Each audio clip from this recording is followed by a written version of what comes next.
सभी को सबक मुबारक हो। मैं आप सभी का स्वागत करती हूँ अपने सबक स्कूल लेसन स्टडी में, और खास करके अपने दर्शकों का स्वागत करते हैं। आज का लेसन जो है वो बहुत ही खास लेसन है। जैसे कि मैंने बताया कि पूरे त्रैमास में हम जागृति और सुधार के बारे में जो है वो शिक्षा ले रहे हैं। जागृति और सुधार बहुत ही इंटरेस्टिंग है। पास्टर मार्कफिल ने जो है ये क्वार्टरली लिखी है, और ये क्वार्टरली हमारी जिंदगी में दम भरने के लिए जो है वो लिखी गई है, क्योंकि अंत का समय आ चुका है। पवित्र आत्मा का कार्य होना जो है हमारे जीवन में जरूरी है, और जब पवित्र आत्मा हमारे जीवन में कार्य करेगा और यीशु मसीह का आना जो है वो बहुत ही जल्द हो सकता है। इसीलिए पूरी कलीसिया को बेदार करने के लिए 10 कुंवारियों के बारे में हमने पढ़ा है। 10 कुंवारियां जो है वो नींद में जो है वो सो गई थी। जब वो सो गई उन्हें जगाया गया। उन्हें ये जगाया इस बात से गया कि दूल्हा जो है वो आ गया है। और वो दोनों हम देखते हैं दोनों की क्लासेस, यानी 5 जो मूर्ख थी, 5 जो बहुत समझदार थी, दोनों की दोनों जो है वो जागती हैं। सो कलीसिया का जागना जो है यीशु मसीह के आने से पहले जो है वो बहुत जरूरी है। सो इसीलिए अगर आपकी लेसन स्टडी में जागृति और सुधार के बारे में आया है, पवित्र आत्मा के बारे में जो है वो बात कर रहे हैं, इस आने का अर्थ ये है कि यीशु मसीह का आना भी जो है वो हमसे ज्यादा दूर नहीं है। जब लौदीकिया की कलीसिया को यीशु मसीह ने सुधार दी, जब यीशु उन्हें उनकी तस्वीर जो है वो बता रहा है, तो यीशु मसीह कह रहा मैं दरवाजे पे खटखटाता हूँ। वो दरवाजा सिर्फ दिल का नहीं बल्कि दुनिया का भी दरवाजा है। जब सुधार या जागृति इस धरती पर आएगी, यीशु मसीह अपने दूतों के साथ जो है इस धरती पर आने के लिए तैयार होगा। सो आइए आज का लेसन हम देखेंगे, जो कि है उसके शब्द, उसका पवित्र वचन, जो कि हमारी रिवाइवल या हमारी जागृति की जो है वो नींव है। हमारी याद करने की आय जो है वो भजन उसका 119 यानी 119 उसकी 154 वर्ष को जो हम देखेंगे। आइए हम सभी जो है इस वर्ष को पढ़ेंगे। मेरा मुकदमा लड़ और मुझे छुड़ा ले, अपने वचन के अनुसार मुझको जिला। कितनी ही खूबसूरत आयत जो है हम यहाँ पर देखते हैं। भजन लिखने वाला दाऊद जो है यहाँ पर प्रभु यीशु मसीह से कह रहा है, या परमेश्वर से कह रहा है। क्या कह रहा है? कह रहा है कि मेरा मुकदमा लड़, मुझे छुड़ा। यानी मुकदमा लड़ने वाला भी यीशु है, आपको छुड़ाने वाला भी यीशु है। तीसरी चीज वो ये कह रहा है, अपने वचन के अनुसार मुझे जिला। यीशु मसीह का वचन यहाँ पर शब्द जो है वो आया है, वो बहुत ही जरूरी है, क्योंकि जिलाना यानी नया जीवन देना, या जीवन देना प्रभु यीशु मसीह अपने वचनों के साथ ही जो है वो कर सकता है। क्या यीशु मसीह ने जब सृष्टि की शुरुआत हुई, क्या वचन नहीं बोले कि ऐसा हो जाए, और बाइबल में लिखा वैसा ही हो गया? उसके वचन में इतनी सामर्थ्य है, यकीन जानिए जब आप पवित्र शास्त्र को पढ़ते हैं, ये उसके वो वचन है जो आपके जीवन में सामर्थ्य डालते हैं। वही वचन, वैसा ही सामर्थ्य जो सृष्टि की शुरुआत में इस धरती को बनाने के लिए उसने इस्तेमाल किया, वो आपके जीवन में नई सृष्टि को बनाने के लिए भी इस्तेमाल करता है। हमारा संडे लेसन जो है वो ये बताता है रिवाइव्ड थ्रू द वर्ड, यानी परमेश्वर के वचनों से जागृति आना जो है हम देखते हैं। यहाँ पर उन्होंने कुछ आयतें हमें दी हैं। आइए देखिए ध्यान से। भजन संहिता में से ही उन्होंने 119 अध्याय में से जो है पास्टर मार्कफिल ने जो है ये आयतें दी हैं, और उन्होंने कहा कृपया ध्यान दें इन आयतों पे।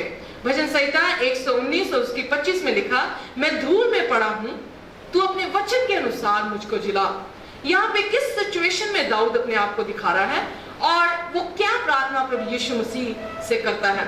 यहाँ पे सिचुएशन उसकी ये है कि वो धूल में पड़ा है, यानी राख जो है वो हो चुका है, यानी वो किसी ऐसी स्थिति में है जो उससे नीचे जो है उसकी स्थिति नहीं हो सकती।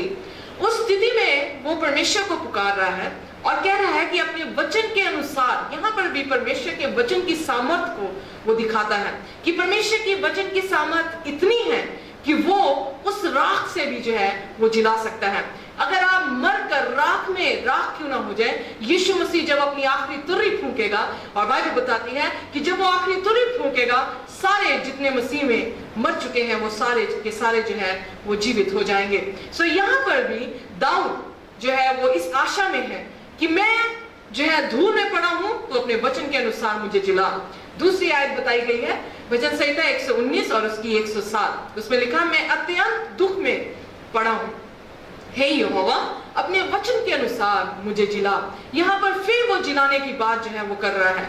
जो दुख में पड़ा है, अत्यंत दुख में, अफ्लिक्टेड, मतलब इतना दुख है कि उसका दुख असहनीय है, और उस असहनीय दुख में जो है वो परमेश्वर को फिर उसके वचन के अनुसार जिलाने को कह रहा है, यानी उसके वचन के सामर्थ्य को यहाँ पे दर्शा रहा है कि उसके मुंह से बोला हुआ कोई भी वचन व्यर्थ नहीं जाता। इसलिए यशायाह में बाइबल बताती है 55 अध्याय में, यानी 55 अध्याय में बाइबल बताती है कि परमेश्वर के मुंह से निकला हुआ वचन जो भी निकलता है वो व्यर्थ नहीं जाता, बल्कि अपने काम को पूरा कर कर जो है वो आता है। इसीलिए बाइबल यहाँ पे बताती है कि दाऊद प्रभु यीशु मसीह के वचनों पर विश्वास कर रहा है और उस वचन के अनुसार वो अपने आप को जीवित करने की कोशिश कर रहा है।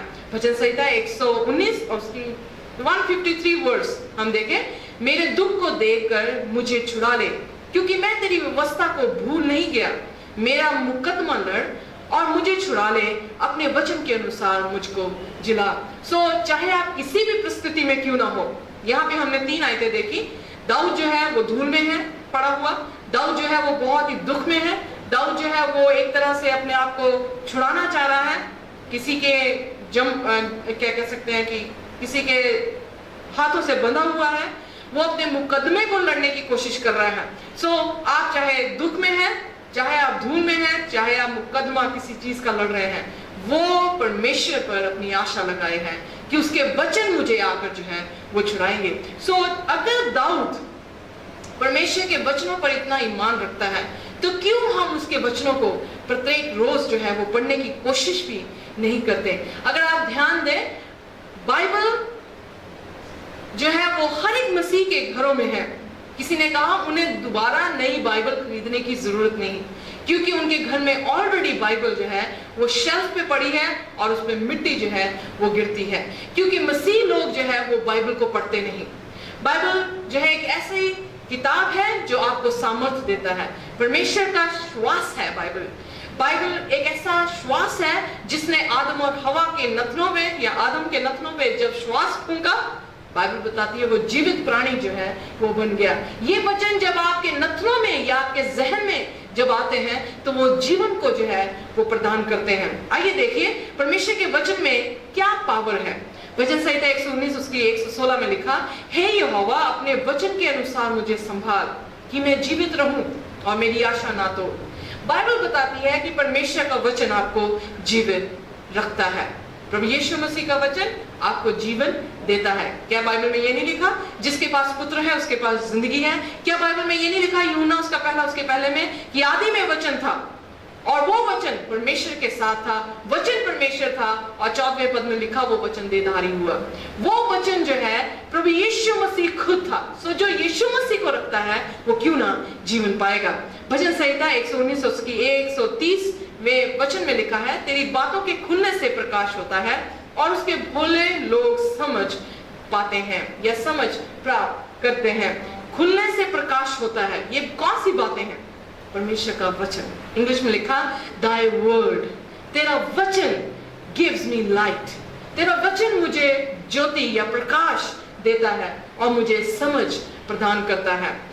ये संसार पाप के अंधकार से जो है वो भरी है, और बाइबल में लिखा यीशु मसीह ने कहा मैं जगत की ज्योति हूँ। यीशु मसीह ने कहा तुम भी जगत की ज्योति हो, तुम भी अपनी ज्योतियों के साथ चमको।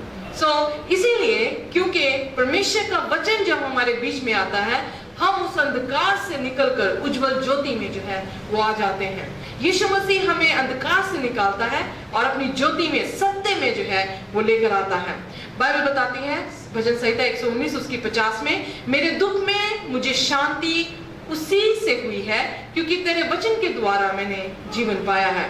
बाइबल बताती है कि परमेश्वर का वचन शांति भी देता है। यीशु मसीह कौन है? यीशु मसीह शांति का राजकुमार है। यीशु मसीह वही वचन है जो देहधारी हुआ, और वही वचन आपको शांति दे सकता है। इससे पहले यीशु मसीह आए, या इससे पहले यूहन्ना यीशु मसीह के बारे में ये वचन लिखता, भजन संहिता में दाऊद खुद ब खुद यीशु को वो वचन समझकर ले रहा है। दाऊद समझ रहा है कि वो वचन जो यीशु मसीह बोलता है वो खुद है और इसी से शांति मिलती है। भजन संहिता 119 उसकी 170 में लिखा, मेरा गिड़गिड़ाना तुझ पर पहुंचे, तू अपने वचन के अनुसार मुझे छुड़ा ले।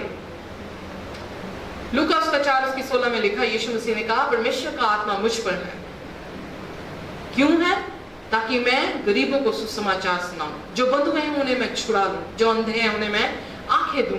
बाइबल बताती है कि यीशु मसीह हमें बंधुआई से, गुनाह की बंधुआई से जो है वो छुड़ाने के लिए आया। इसीलिए उसका वचन हमें क्या करता है? हमारे गुनाह के बंधनों से हमें छुड़ा देता है। इसीलिए जब परमेश्वर का वचन पढ़ा जाता है, जब परमेश्वर का वचन हम पढ़ते हैं या हम सुनते हैं, परमेश्वर का आत्मा कार्य करता है और हम उन सभी पापों को त्याग देते हैं जो पाप हमें प्रभु यीशु मसीह से अलग करते हैं।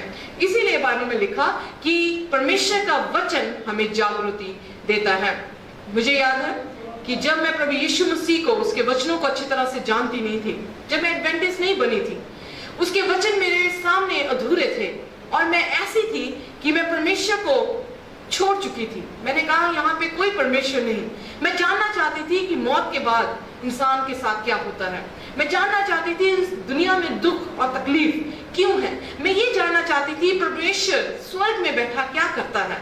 मैं ये जानना चाहती थी स्वर्ग कैसा है और वो कहाँ पर है, कब हमें लेकर जाएगा। जब इन सभी का सवालों के जवाब मुझे नहीं मिले तो मैं एक समय था कि मैं नास्तिक हो गई।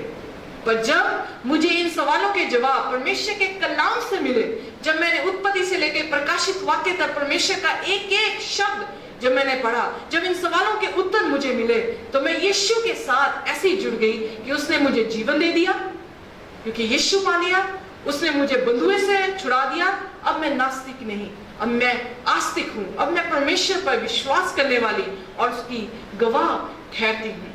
इसलिए बाइबल में लिखा कि परमेश्वर की आत्मा ही आपको जागृति दे सकती है। एक बार पास्टर मार्कफिल ने ही प्रचार कर रहे थे और उनका प्रचार जो है वो टेलीविजन में भी दिखाया जा रहा था और बहुत बड़ी मात्रा में जो है लोग इनके प्रचार को सुनने के लिए आए। इन्होंने स्टेट ऑफ डेथ के बारे में जो है वो प्रचार किया। जब पास्टर ये प्रचार करके हटे तो एक आदमी उनके पास आया और उस आदमी ने पास्टर मार्कफिल से कहा कि पास्टर, आप कह रहे हैं कि मौत के बाद जो है इंसान सो जाता है और उसे कोई स्मरण नहीं रहता, तो मेरी पत्नी जो मर गई है वो हर रोज मुझे मिलने के लिए आती है।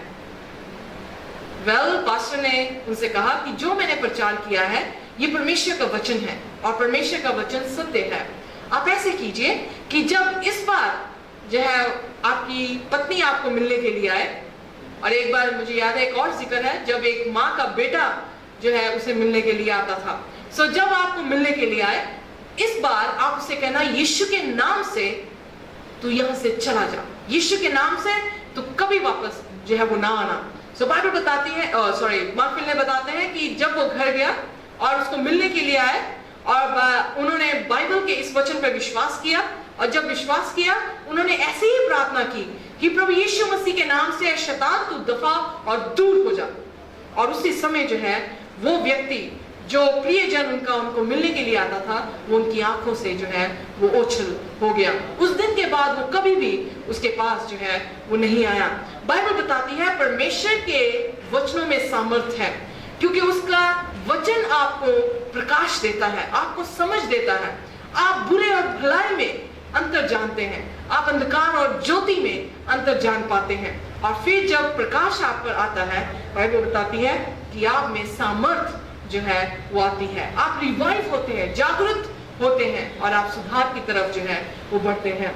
मंडे लेसन बताता है द वर्ड्स क्रिएटिव पावर। जैसे मैंने बताया उसके शब्दों में क्रिएट करने की, सृष्टि की रचना करने की जो है वो सामर्थ है। इब्रानियों उसका 4 उसकी 12 में लिखा, क्योंकि परमेश्वर का वचन जीवित और प्रबल और हर एक दोधारी तलवार से भी बहुत चोखा है और जीव और आत्मा को और गांठ और गुदे को अलग करके वार पार छेदता है और मन की भावनाओं और विचारों को जानता है। यहाँ पे बाइबल बताती है परमेश्वर का वचन 2 धारी तलवार है।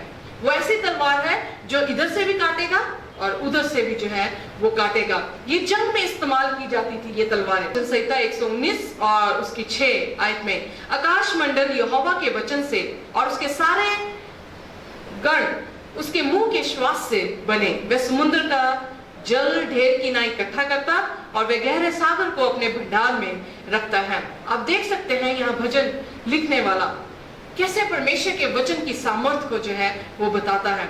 उसके सामर्थ्य में इतनी क्रिएशन की पावर है, यानी सृष्टि करने की पावर है, सामर्थ्य है कि जैसे मैंने बताया सृष्टि की शुरुआत में उसने कहा ज्योति हो जाए, उसने बोला और वैसे ही हो गया। उसने कहा अपनी अपनी भांति में अलग अलग तरह के पक्षी आ जाए, और उसने कहा और अलग अलग तरह के अपनी अपनी काइंड के जो है वो पक्षी उत्पन्न हो गए। परमेश्वर ने वचन से आकाश मंडल को बनाया और आप देखेंगे कि तारे वहीं पर लटके हैं जहां पर परमेश्वर ने कह दिया और वो वहीं पर जो है वो लटके रहे। आज तक भी जो है साइंसदान उन तारों की खोज जो है वो करते हैं, पर बाइबल बताती है परमेश्वर हर एक तारे को अपने नाम से जानता है। इब्रानियों 11 उसकी 3 में लिखा, विश्वास ही से हम जानते हैं कि सारी सृष्टि की रचना परमेश्वर के वचन के द्वारा हुई है। परमेश्वर के वचन के द्वारा सारी सृष्टि की रचना हुई है। यूहन्ना उसकी पहली 3 आयतों में लिखा, वचन आदि में वचन था, वचन परमेश्वर के साथ था, वचन ही परमेश्वर था और वही वचन देहधारी हुआ। कहने का अर्थ यह है कि आप किसी ने इस तरह से कहा, the word was with sandals. वो ऐसा वचन था जो पांव रख रहा था, क्योंकि वही वचन जब देह में आया तो वो यीशु मसीह था, और वो यीशु मसीह अपने जूतों को पहनकर अलग अलग जगह पे, अलग अलग घरों में, गांवों में, कस्बों में, शहरों में जो है वो फिरता रहा। उन्होंने यीशु मसीह यानी वचन को अपनी आंखों से जो है वो देखा, उसे छू कर देखा। इसीलिए यूहन्ना कहता, हमने उसे छू कर देखा है, हमने अपनी आंखों से उसे देखा है, हम उसे जानते हैं। सो यीशु मसीह के शब्द जो है वो पावर है, वो हमारे जीवन में नई जिंदगी जो है वो देते हैं। इसीलिए यीशु मसीह जिसने सृष्टि की रचना की अपने शब्दों से, वही यीशु मसीह नई वाचा के अनुसार हमारे जीवन में नया आत्मा और नई व्यवस्था जो है वो डालता है। पुरानी व्यवस्था चली गई, अब नई व्यवस्था हमारे बीच में है, और बाइबल बताती है कि वो नई व्यवस्था परमेश्वर अपने शब्दों से जो है वो रिक्रिएट इंसान को नई सृष्टि में जो है उत्पन्न कर रहा है। यीशु मसीह के वचन ही है जो दुनिया के लोगों को तब्दील कर रहे हैं। यीशु मसीह के वचन ही है जिन्होंने यीशु मसीह की तस्वीर को दिखाकर उन्हें उज्जवल ज्योति में लेकर आए, उनमें एक नई सृष्टि जो है वो पैदा की है। वेडनेसडे लेसन, ट्यूसडे लेसन बताता है जीसस एंड द वर्ड। जैसे मैंने ऑलरेडी आपको बता दिया, यीशु मसीह और शब्द कोई दो अलग शख्सियत जो है वो नहीं है। यीशु मसीह ही वचन है और वचन ही यीशु मसीह है। यीशु मसीह जो है वही सृष्टि करता है, उसका वचन भी सृष्टि करता है। यीशु मसीह जिंदगी देता है, उसका वचन भी जिंदगी देता है। सो इन दोनों में कोई भी जो है वो डिफरेंस हम देखने में जो है वो नहीं पाते। बाइबल में लिखा, आइए हम देखें परमेश्वर के वचन को।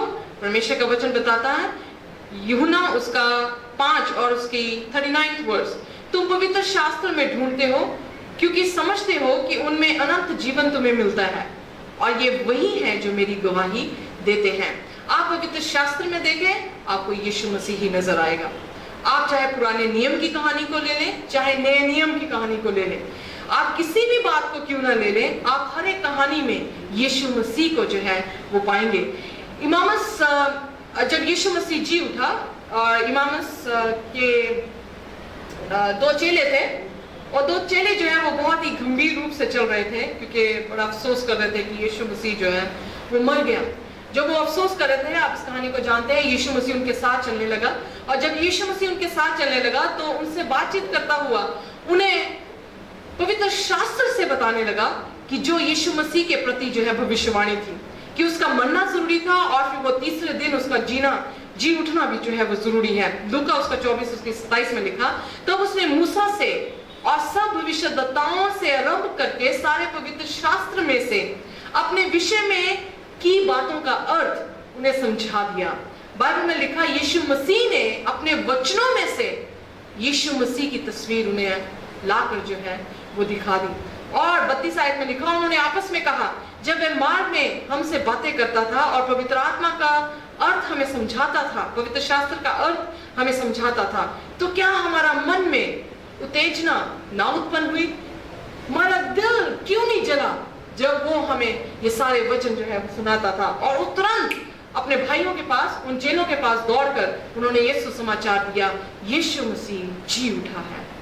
और ये खबर जो है वो यीशु मसीह की जब उन्होंने दी, और बाइबल बताती है उसी समय यीशु मसीह, दरवाजा बंद था और उस दरवाजे के भीतर से जो है वो आगे आर पार होकर उनके बीच में खड़े हुए और उन्होंने कहा तुम्हें शांति मिले।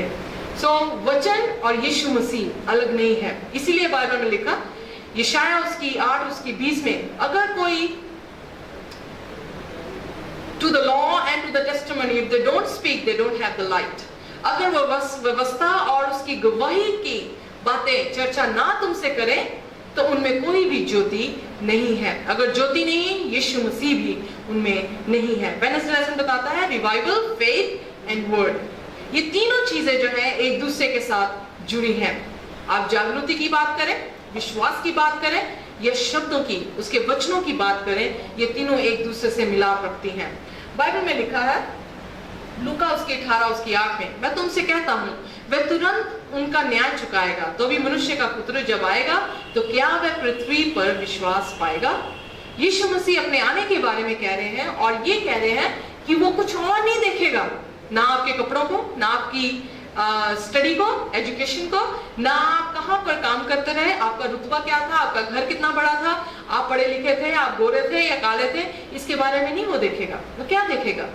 प्रभु यीशु मसीह कहता है क्या मैं विश्वास को इस धरती पर पाऊंगा कि नहीं पाऊंगा। ये विश्वास कहां से आता है? रोमियो 10 उसकी 17 में लिखा, सो विश्वास सुनने से और सुनना मसीह के वचनों से होता है।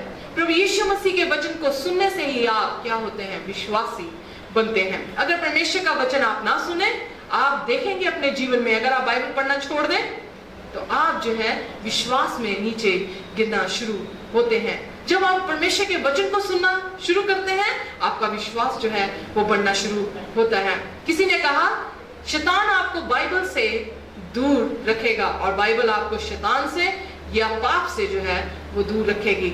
सो बाइबल आपको पाप से जो है वो अलग रखता है। अगर आप पाप से अलग है, आप मसीह में हैं और उसके विश्वास में जिलाए जाते हैं। यकूब की पुस्तक 2 के 17 में लिखा, वैसे ही विश्वास भी यदि कर्म सहित ना हो तो अपने स्वभाव में मरा हुआ है। अगर विश्वास कार्य में ना तब्दील हो तो फिर वो विश्वास क्या है? मुर्दा है, उसमें कोई भी जान नहीं। सो विश्वास और कार्य क्या ये दोनों साथ साथ चलते हैं? आइए देखिए, यकूब उसका 2 उसकी 29 में लिखा, तुझे विश्वास है कि एक ही परमेश्वर है, तू अच्छा करता है। दुष्ट आत्माएं भी विश्वास रखते हैं और थरथराते हैं। परमेश्वर के वचन में लिखा, अगर आप विश्वास करते हैं, बहुत सारे लोग कहते हैं हम बहुत विश्वास करते हैं, बहुत सारे लोग कहते हैं आपके हमारे पति जो है वो शराब जरूर पीते हैं पर इनका विश्वास परमेश्वर पर बहुत है। पर कौन सा ऐसा विश्वास है जो परमेश्वर अपनी कलीसिया में ढूंढता है? कौन सा ऐसा विश्वास है जो कह रहा है कि मैं जब इस धरती पर आऊंगा दोबारा तो क्या उस विश्वास को पाऊंगा? क्या ये विश्वास कि पाप भी करते रहो और विश्वास करो कि परमेश्वर भी है?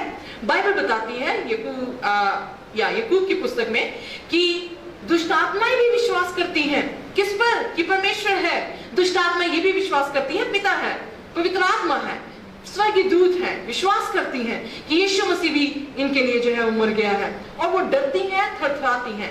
फिर आपके और दुष्ट आत्मा के विश्वास में क्या अंतर होना चाहिए?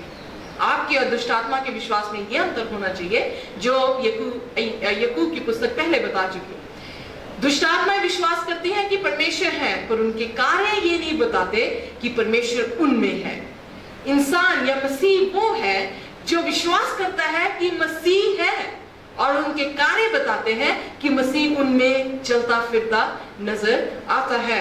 आइए देखिए मत्ती उसका 8 उसकी 8 आयत में, सूबेदार ने उत्तर दिया कि हे प्रभु, मैं इस योग्य नहीं कि तू मेरी छत के तले आए, पर केवल मुख से कह दे तो मेरा सेवक चंगा हो जाएगा। यीशु मसीह जो है वो आ रहे हैं, सेवक उसके पास पहुंचे, उसने कहा क्योंकि लोगों ने, यहूदियों ने उससे कहा कि इस सरदार के जो विनती आई है उसको तो पूरा कर क्योंकि ये हमारे आराधनालयों को बनाता है। सो गुड फेवर उन्होंने शो की उस सूबेदार के लिए।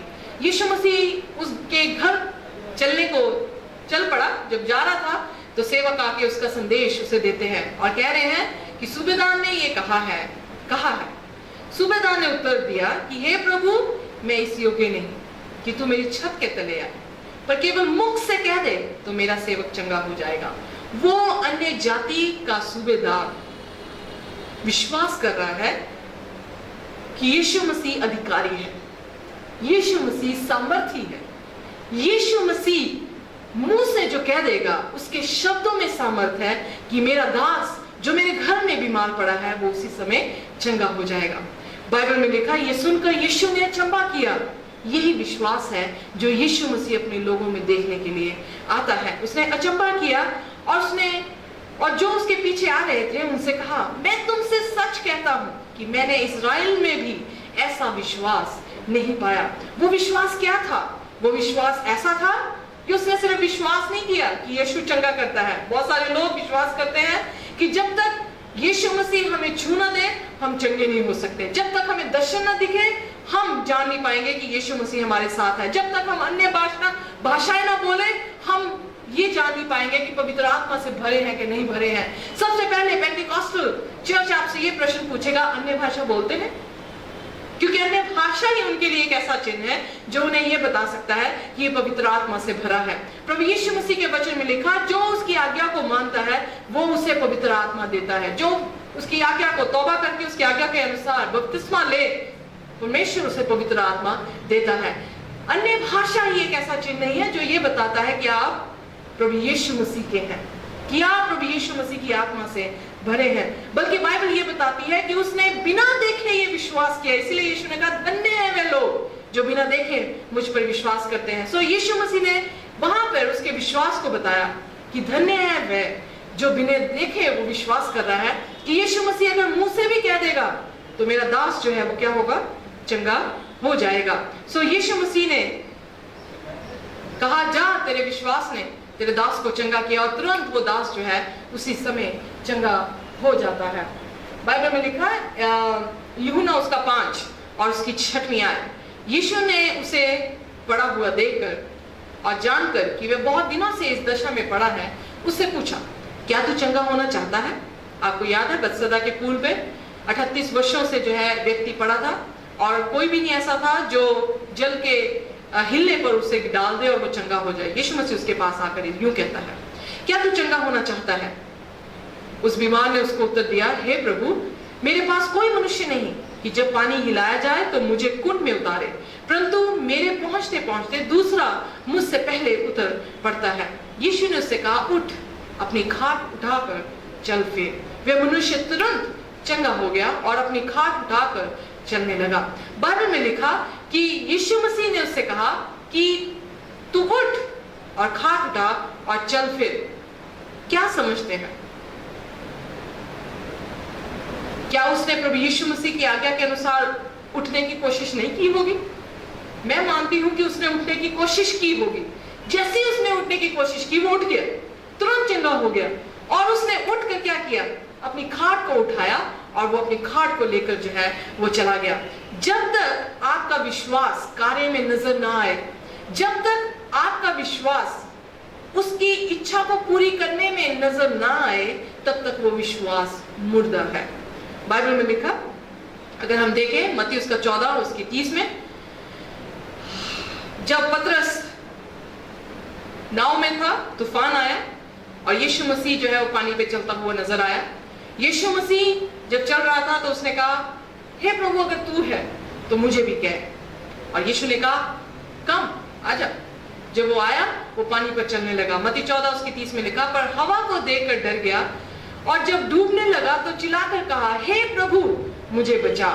बाइबल में लिखा कि यीशु मसीह ने उसी समय उसे जो है वो बचा लिया। उसका विश्वास था कि यीशु मसीह मुझे बचा सकता है। उसने बुलाया कि प्रभु तू मुझे बचा, और उसने अपना हाथ भी यीशु के सामने जो है वो दे दिया होगा ताकि यीशु मसीह उसके हाथ को जो है वो पकड़ ले। वो विश्वास कर रहा था कि यीशु मसीह चल के आ रहा है, अगर वो कह रहा है कि मुझे आ, उसने विश्वास किया। उसका एक्शन बता रहा था कि उसने उसकी इच्छा को कैसे पूरी किया। जब वो इच्छा को पूरी कर रहा है तो वो पानी में चल रहा है, पर जैसे उसने उसकी इच्छा पर अपना ध्यान हटाकर तूफान की तरफ ध्यान दिया तो बाइबल बताती वो डूबने लगा। जब डूबने लगा फिर वो विश्वास करके अपने कार्य को दिखा रहा है और यीशु से जो है वो ऊपर उठा रहा है। रोमियोस का 12 उसकी 3 में लिखा, क्योंकि मैं उस अनुग्रह के कारण जो मुझको मिला है तुम में से हर एक से कहता हूं कि जैसा समझना चाहिए उससे बढ़कर कोई भी अपने आप को ना समझे, पर जैसा परमेश्वर ने हर एक को परिमाण के अनुसार बांट दिया है वैसे ही सुबुद्धि के साथ अपने को समझे। यहाँ पर बाइबल इंग्लिश में कहती है कि उसने विश्वास भी जो है वो बांटा हुआ है, कईयों को थोड़ा कईयों को ज्यादा। इसका अर्थ क्या है? क्या परमेश्वर पार्शियलिटी कर रहा है? क्या परमेश्वर ने अब्राहम को ज्यादा विश्वास दिया और योना नबी को कम विश्वास दिया था? इसका अर्थ ये नहीं है। इसका अर्थ ये है विश्वास हमारे कार्यों से जो है वो नजर आता है।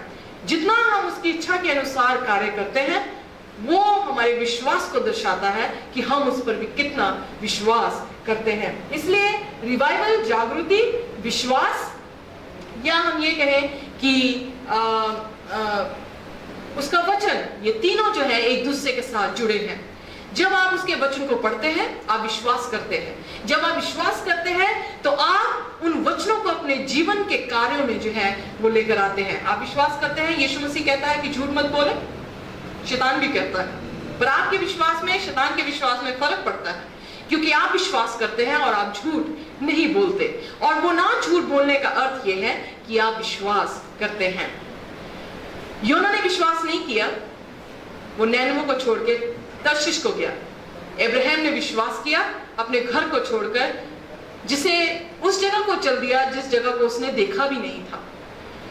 ये दो डिफरेंट तरह के विश्वास हमें बताते हैं। इसीलिए अब्राहम जो है वो विश्वासियों का बाप कहलाया गया, क्योंकि उसने बिना देखे प्रभु यीशु मसीह के उस विश्वास को जो है वो ग्रहण किया और अपने कार्य में जो है वो लेकर आया।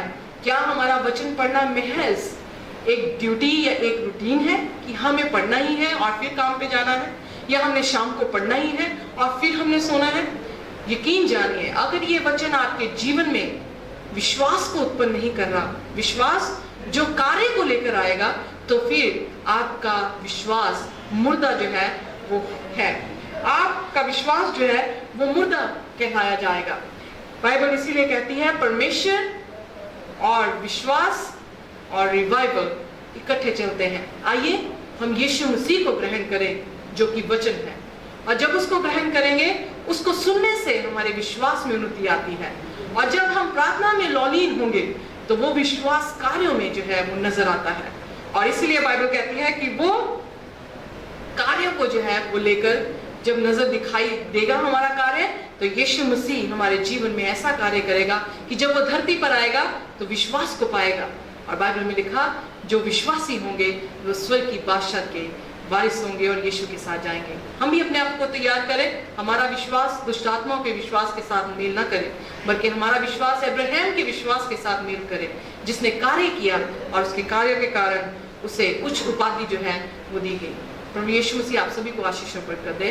परमेश्वर आपके साथ हो।